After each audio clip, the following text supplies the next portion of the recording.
En mars 1963, la 404 berline diesel est lancée, réputée increvable, souvent avec le million de kilomètres atteints. La 404 coupé voit sa puissance augmenter avec un moteur à vilebrequin à 5 paliers, une assistance au freinage et de série. Au niveau carrosserie, on y retrouvera de nouveaux enjoliveurs de roues et de nouveaux clignotants à l'avant.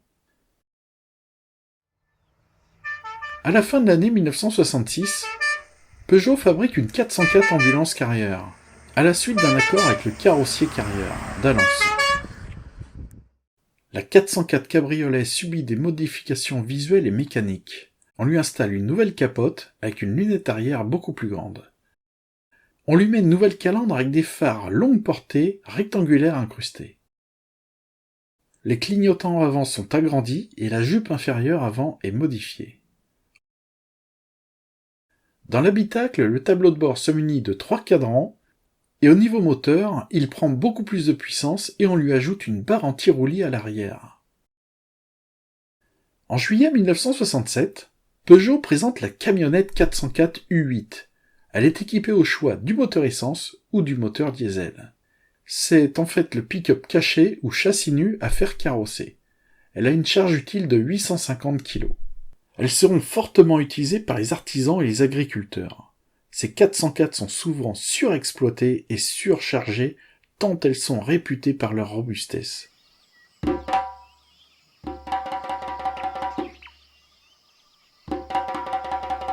Elles sont très recherchées en Afrique. On les voit souvent avec un empilage de marchandises en tout genre.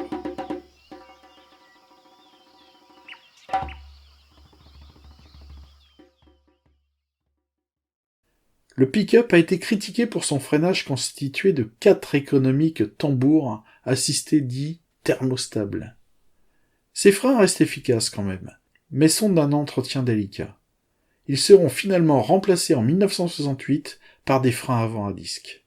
Mais la version diesel Indenor n'aura jamais droit à ces améliorations de freinage. Les Indenor conserveront leurs vieux freins à tambour, non assistés et non ventilés. En octobre 1967, au Salon de l'Automobile de Paris, Peugeot présente la berline 404 8 confort pourvue d'un moteur 8 chevaux.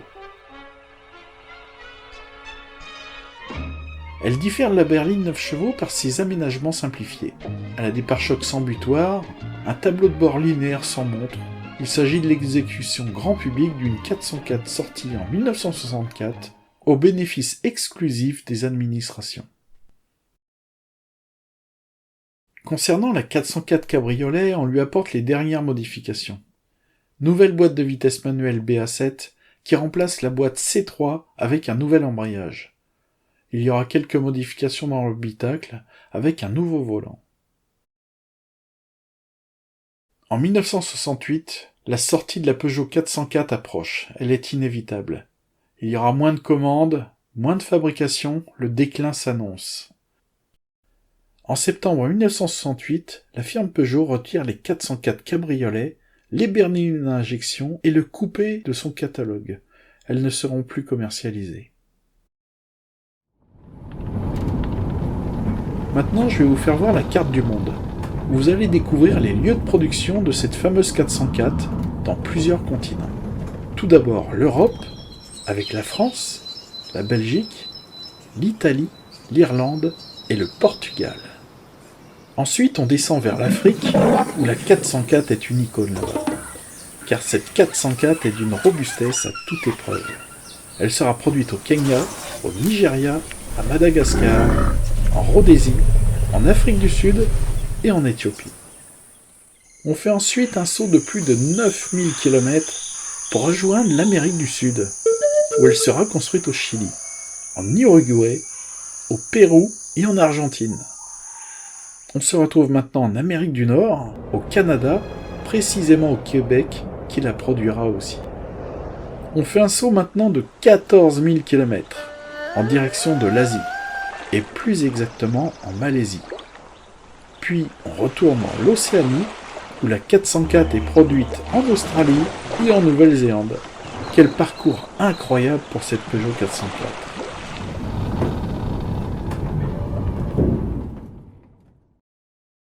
Dans les années 1960 et 1970, la firme Peugeot, avec ses 404, s'est illustrée à plusieurs reprises sur de belles victoires et une solide réputation dans les rallyes. Notamment au rallye de l'Est africain Safari, réputé particulièrement éprouvant pour les mécaniques à l'époque.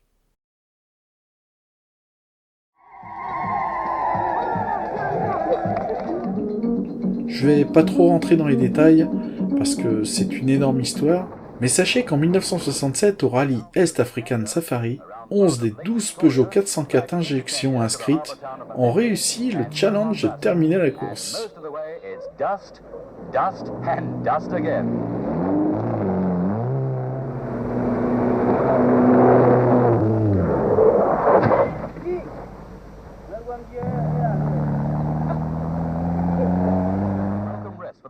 Dans les années 80, il y avait encore des 404 qui servaient de voitures d'intendance et d'assistance dans les rallyes.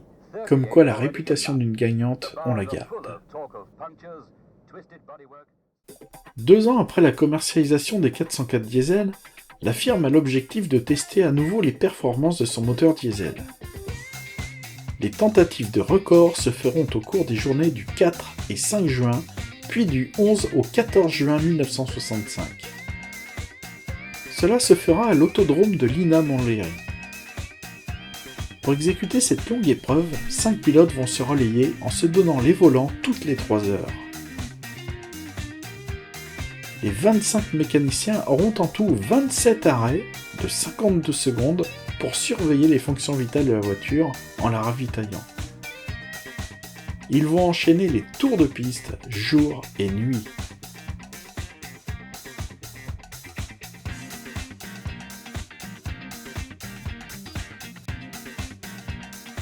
La Peugeot 404 va parcourir 5000 km en 31 heures avec une moyenne de 160 km/h.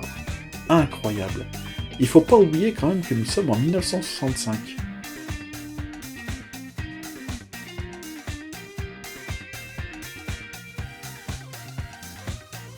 Ce sera 18 records internationaux qui vont tomber. Peugeot est au-dessus de tout le monde.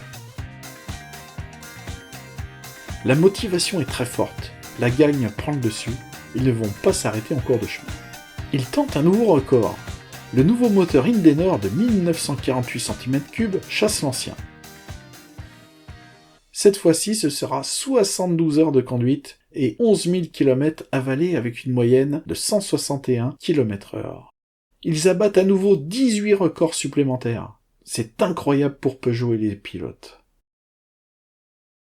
Ce prototype unique, avec le numéro de châssis 638033 type 404D, est conservé au musée de l'aventure Peugeot à Sochaux. Dans le courant de l'année 1969, la 404 Confort disparaît à son tour. Nous sommes en 1970, les ceintures de sécurité à l'avant apparaissent. En septembre 1971, Peugeot retire les breaks familiale et commerciale de son catalogue. Peugeot lance la 404 fourgonnette U7 qui reprend la carrosserie de la break commerciale sans la banquette arrière cette fois-ci. Septembre 1972. La même fourgonnette U7 est retirée, faute de vente.